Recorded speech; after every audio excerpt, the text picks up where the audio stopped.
welcome. We're here at ETHDenver for Games with Friends at ETHDenver. Wonderful. This is Antonio from Stader. Welcome. How are you doing today? Doing good, Brad. Nice to meet you. I'm very happy to be here. We'll see about that in about 15 minutes. But how's your week been so far? When'd you get here? Wonderful. So I got here on Sunday. Okay. Before that, I was doing a little road trip in Texas, New Mexico, and Colorado. Nice. Because I had not been in New Mexico and Colorado before. So I got here on Sunday night just before the week starts. I like it. And so today's day 4. And it has been fantastic. So I have been to several crypto events, but I think this is by far the best I've been. The atmosphere is great. A lot of diversity, a lot of developers. Yeah. And kind of the fact that we have been, let's say, on a bear market for a prolonged period of time, it really clears out the noise. It just leaves the most dedicated, the most committed people in these kind of events. And that's really refreshing. So Absolutely. Enjoying my time so far. Yeah. So you're an industry vet. When did your kind of crypto, journey start? And maybe even then, second question I add along to that. Tell me a little bit about conferences and how you kind of treat them and whatnot. Sure. So individually, I started in crypto in 2017, Bitcoin, Monero, and stuff. But then on the summer of 2020, when the DeFi summer, that was the DeFi summer started, I really dived heads in and started learning a lot about it, started working together with teams. Yeah. And also when later on, more blockchains came through other than Ethereum, I started advising projects on a multi-chain journey. Right? Yeah. Because in crypto, something that's different from Web 2, you really need a community. You really need to spend extra time and effort, not only on marketing, but also on building a community. Because many times the front face of your project. And then community building, it's especially nuanced or difficult when you're doing it multi-chain. Yeah, right? Absolutely. Because, people behave sometimes on a tribalist manner, right? Okay. So Ethereum people, Bitcoin people, Solana people will tribalistic. Will create their own ghettos, Yes, right? yeah. But when at the end of the day, you are all working in the same direction, right? So I started advising projects on that, and I started working with Stader, which is a multi-chain liquid staking company. Okay. We got started in June 2021, so we are soon turning 2 years old. Congratulations. And it has been a heck of a ride. And then we are going to many events in Asia, in Europe, and in America to meet people, to meet the companies that we are integrating with. Yeah. Because a liquid stake token, it's only as good as the integrations they have. Okay. It's only as good as the utility it's providing to the users. Okay. And we are also meeting, we're constantly growing our team. We currently have 41 people full time. And we're still looking to hire some key positions. Okay. So it's also a great time to meet people face to face and to humanize the relationships that you have through Telegram or Discord or through just a Zoom call over the year. The keyboard warriors. It's so much better to meet in person and put a face to a name. So much better. So, dealer's choice here. Connect 4 or Jenga. You get to pick. I'm going to be obliterated, but let's take this You're going to be obliterated. All right. I haven't played in 10 years. So. Neither have I. So Are you sure? You go first. I think, we just hit Wonderful. There. So you went into a little bit about Stader, liquid staking. I myself don't know much about it. Staking has obviously been a hot topic lately, really, especially here in the U.S. Correct. Yes. Tell me a little bit, maybe exactly where you guys are, and then where you want to be. Where's the nirvana of where you're going with Stader? Correct. So let's understand staking very briefly, and then let's talk about what liquid staking is, right? So when you stake, you are delegating your coins. Unless you run a validator, you're delegating your coins to a validator, and those coins are getting locked. Yes. Those coins are getting locked because that's money a validator is taking, and if they misbehave, that money is going to be lost, right? Yep. So it's like money you put there to say, hey, trust me, I'm going to do good. Okay. And if you do good, you're going to get staking rewards. Yes. Which in Ethereum are, or in any blockchain are to the tune of 5% per year. Okay. Right?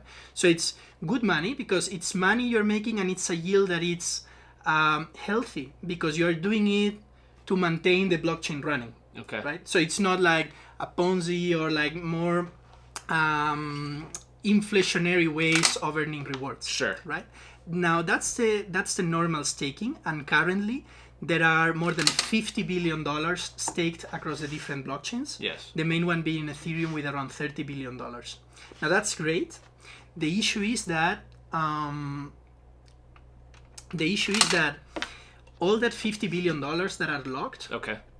cannot be used in the economy, right? In the economy being DeFi. 100%. Yes. Right? And in an economy or in a market, for it to be efficient, Yep. you need the money to be flowing. Yep. It's something called velocity of money. Yep. The more times money passes through one person to another, Sure. the more efficient and the more GDP that country is gonna have, Yeah. and so on. So you don't want $50 billion to be locked out of circulation, despite them doing a good job, Yes. despite them helping decentralization and security of the network. Yeah. So what liquid staking does is like, hey, we're gonna take your ETH or your coins, we're gonna stake them, but in return, we're gonna give you a receipt. Yep. Where, you know, like how notes first started, Correct, right? Like yep. bills started because people were depositing gold in Yeah. a bank, and you were receiving a bill that was the receipt of the gold that you had stored. So you still had your wealth there, but you could take that bill and then use it somewhere in the economy. Got it. So a little bit in a similar way, the liquid stake token is a receipt of the money you have staked. That money there, it's earning rewards. Yes. It's helping decentralize the network. It's helping secure the network. But with that receipt you're getting, with that token you're getting, you still can participate in DeFi. You Okay. can add liquidity, or you can simply use it as a collateral for a loan, Yeah. right? So you imagine you're bullish on Ethereum, Yep. but you are cash strapped. You want some liquidity in stable coins to use it in some activity. You can deposit your Ethereum, get it earning you 5% staking rewards. Yeah.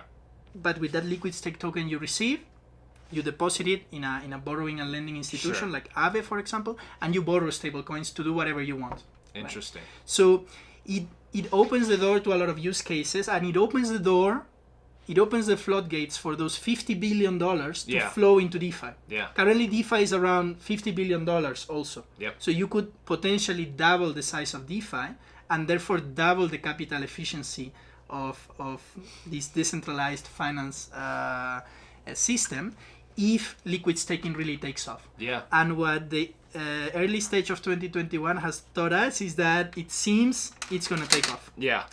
And you're wrong. See, I gotta do two things at the same time. Right? It's all right. We're doing best of three, so we get another Okay, shot here.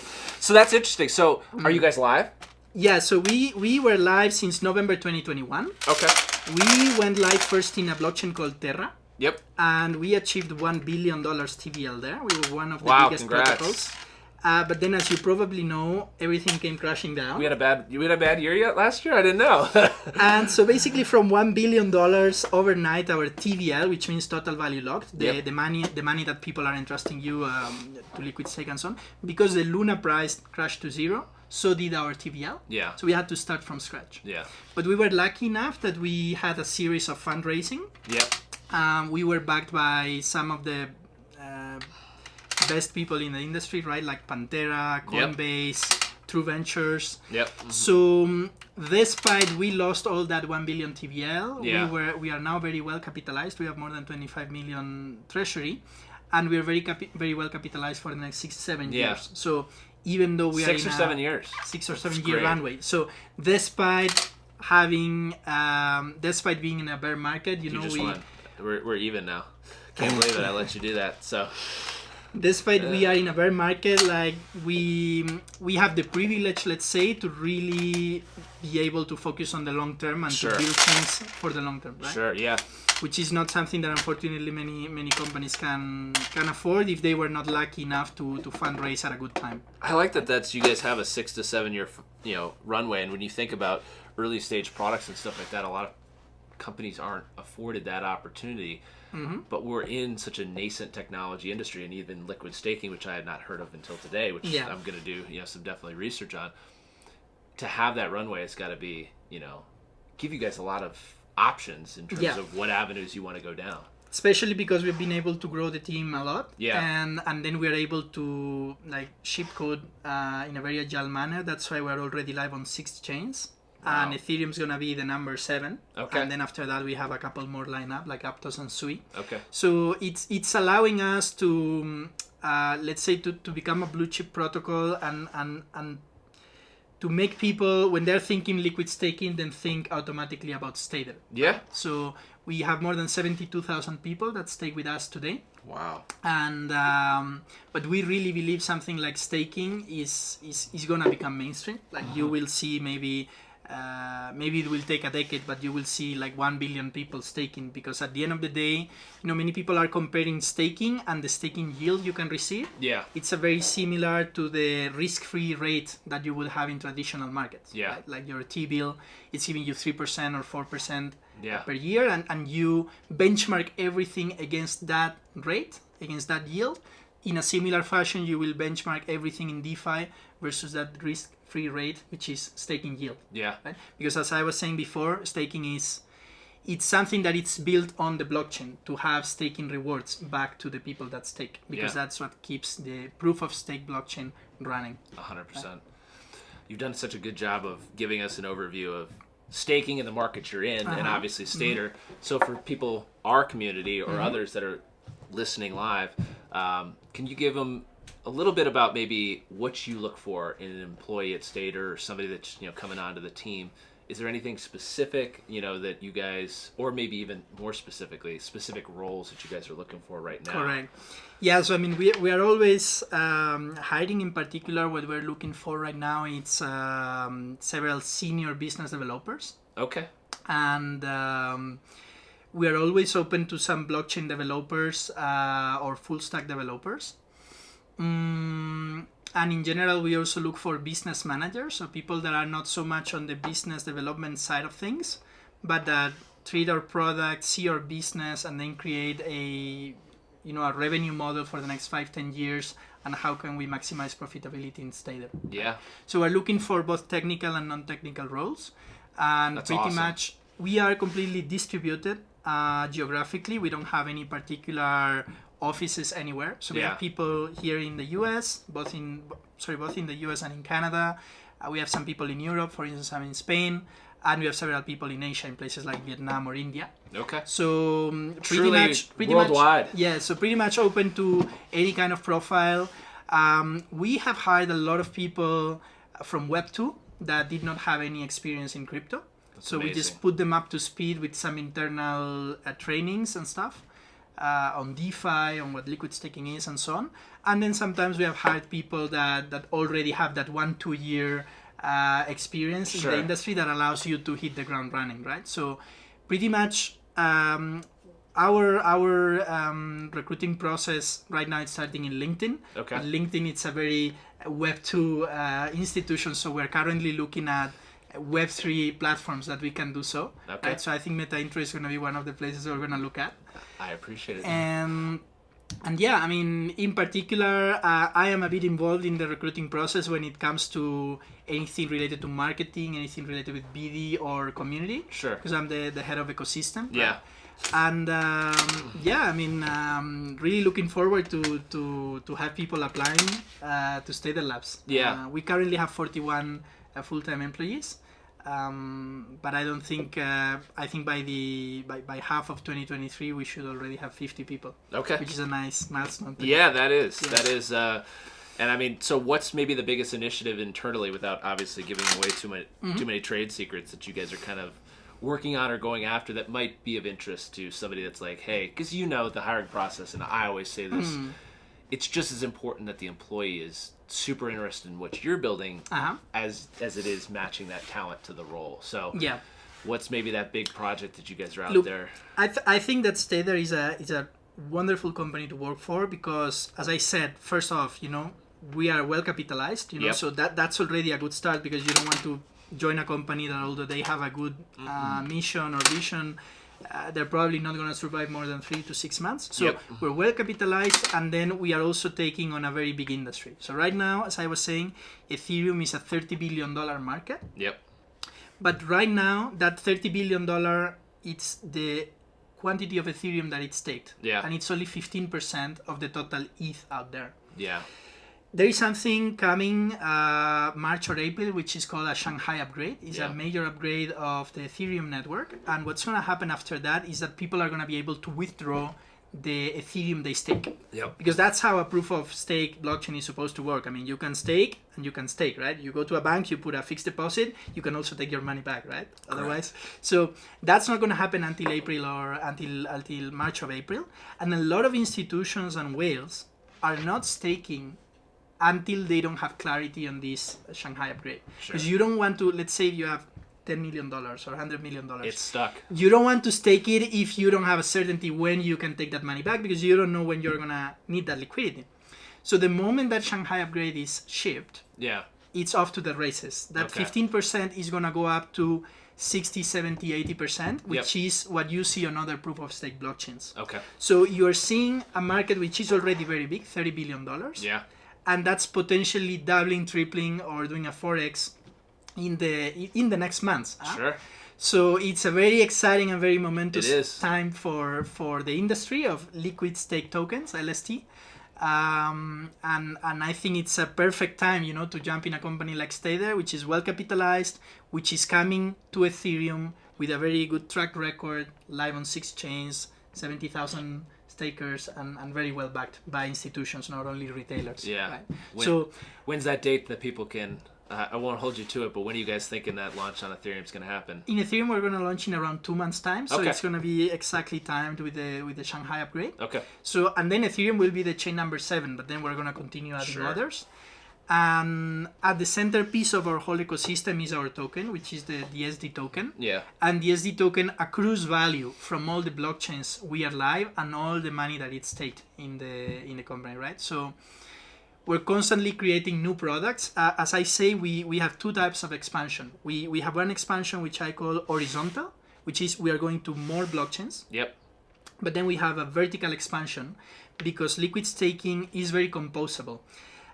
Your DeFi journey should always start by I liquid stake. Yep. I get that liquid stake token, and then you can do whatever you want. You add liquidity, you use it as a collateral, you auto compound, whatever you want. You do some leverage.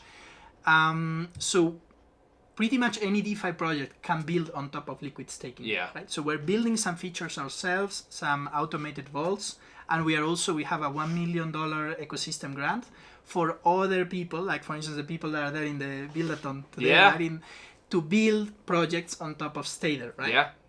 So in general, a very exciting company to work for because there is something going on. There is always a new product or a new feature that we are working on. I like your horizontal and vertical because horizontal gets boring. Yeah, I mean not to say that a new blockchain is boring and stuff like that because we're in an exciting time, but to have that vertical new products, that you're building, like you said, building on top of, that's exciting. It is because that's what gets even more utility to the liquid stake 100%. Token, and that's what gets even more percentage of the tokens out there to be staked, right? Which at the end it's beneficial for the whole ecosystem. Yeah. We're still early, aren't we? Very early. Tremendously early, yes. That's great. Yeah. So last question. What is your goal here at ETHDenver? Something that you want to accomplish the rest of the week? Something you might want people to know?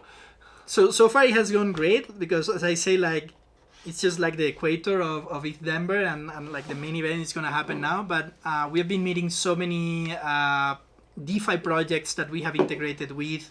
We have been meeting people from Ethereum, Aptos, Sui, which is the next 3 blockchains where we are going live, and people from BNB, Polygon. So we've been meeting a lot of people from the ecosystems.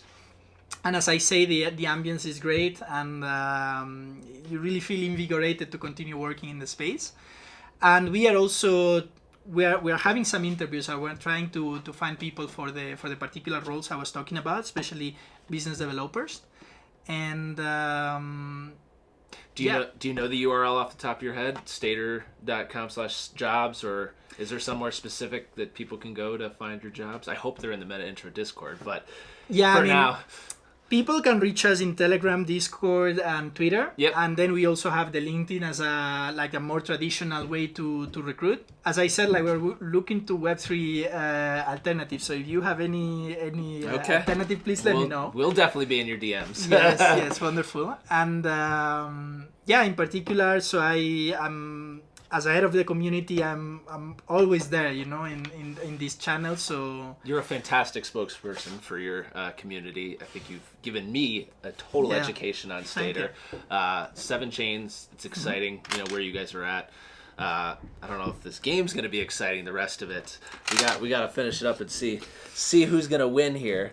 But how, in terms of this compared to other conferences, do you see it as more devs here? More is there more BD going on? What's kind of this conference compared to others? Yeah, I see. One thing I like about this conference is that, I mean, the average quality of the attendee is the highest I've seen. Wow. Like, really interesting people. As I said, maybe also because we are long into the bear market. You're right. Every month that passed by, more noise is cleared out.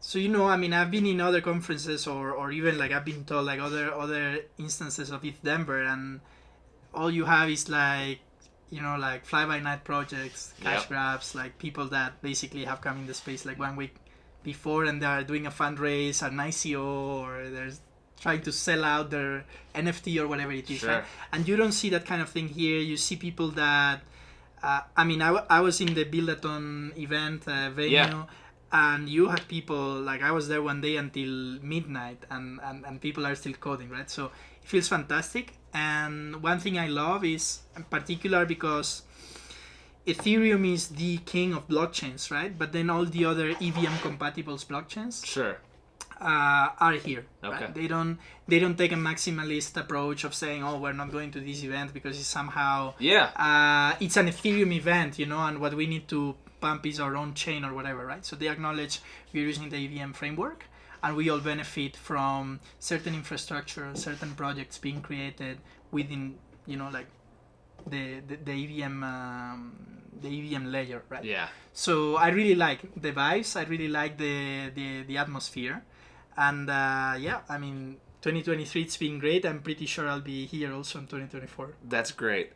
Well, to our community that's worldwide, get in Antonio's DMs here. He is hiring worldwide for plenty of roles.